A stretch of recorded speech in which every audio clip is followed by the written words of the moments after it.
7 अगस्त 2026 को मक्का में एक ऐसा दिफाई माहिदा हुआ जिसने पूरे खित्ते की तवज्जो अपनी तरफ खींच ली।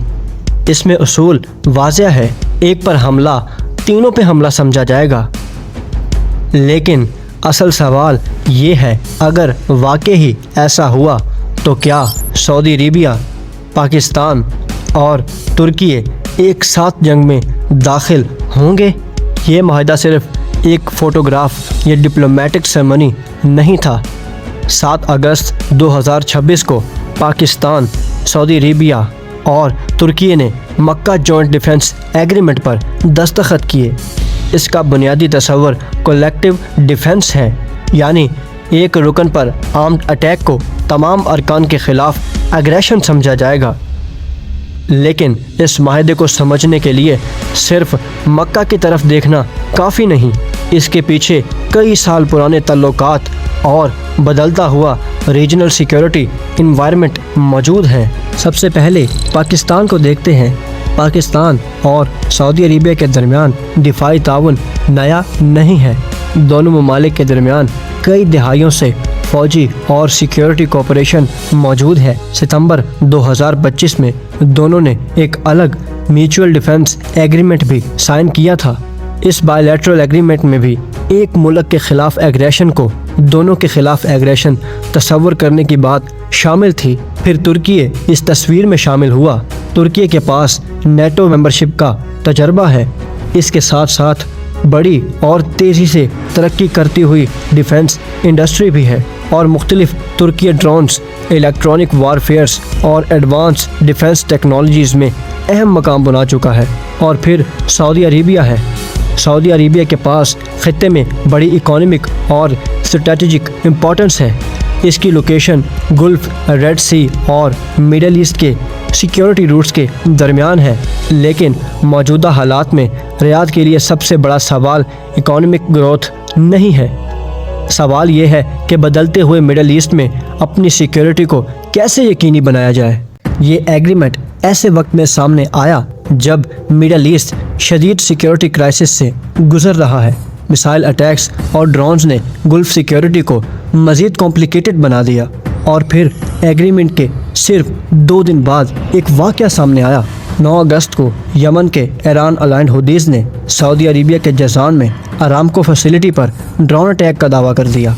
ये अटैक एग्रीमेंट के बाद हुआ, लेकिन यहाँ एक अहम डिस्टिंक्शन ज़रूरी है। इस अटैक से ये साबित नहीं होता कि मक्का एग्रीमेंट ने किसी जंग में ऑटोमेटिक मिलिट्री रिस्पॉन्स शुरू कर दिया है। यहाँ सबसे बड़ा सवाल पैदा होता है, क्या मक्का डिफेंस एक नया नेटो है? जवाब इतना सिंपल नहीं है। एक पर हमला तमाम अरकान के ख़िलाफ़ एग्रेशन समझा जाएगा। इस वजह से इसे नेटो के आर्टिकल 5 से कंपेयर किया जा रहा है। लेकिन दोनों को आइडेंटिकल समझ लेना दुरुस्त नहीं होगा। और मक्का एग्रीमेंट के बारे में अभी ऐसी पब्लिक डिटेल्स मौजूद नहीं हैं जो हर पॉसिबल सिनेरियो में एग्जैक्ट मिलिट्री रिस्पॉन्स बनाए। अलबत्ता इसका मतलब ये नहीं कि एग्रीमेंट सिर्फ सिंबॉलिक है। तुर्की ने बाद में बताया कि तीनों ममालिक हाई लेवल पॉलिटिकल और मिलिट्री कोऑर्डिनेशन मैकेनिज़्म बनाने की तरफ बढ़ेंगे। जॉइंट मिलिट्री एक्सरसाइजेज भी इस फ्रेमवर्क का हिस्सा होंगी। इनमें लैंड, सी, एयर और साइबर डोमेन्स भी शामिल किए जा सकते हैं। यानी ये सिर्फ एक कागजी डिक्लेरेशन तक महदूद रहने की बजाय इंस्टीट्यूशनल कोऑपरेशन की तरफ बढ़ सकता है।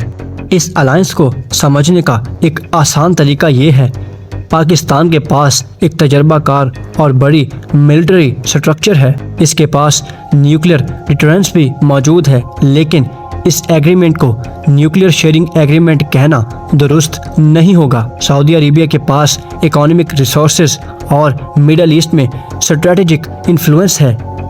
तुर्की के पास नेटो एक्सपीरियंस और ग्रोइंग डिफेंस टेक्नोलॉजी सेक्टर है। अगर ये तीनों कैपेबिलिटीज़ एक कोऑर्डिनेटेड फ्रेमवर्क में काम करती हैं तो कॉपरेशन सिर्फ सोल्जर तक महदूद नहीं रहेगा।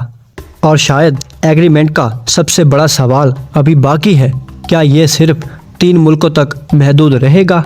तुर्की ने कहा है कि फ्रेमवर्क फ्यूचर के मेंबर्स के लिए ओपन हो सकता है।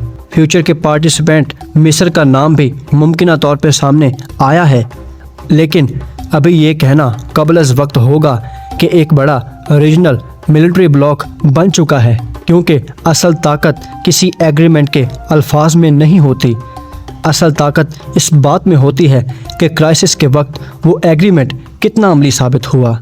मक्का में एक एग्रीमेंट पे दस्तखत हो चुके हैं। 3 ममालिक ने एक दूसरे की सिक्योरिटी को ज़्यादा करीब से जोड़ दिया है, लेकिन इस एग्रीमेंट की असल आजमाइश किसी कॉन्फ्रेंस रूम में नहीं होगी।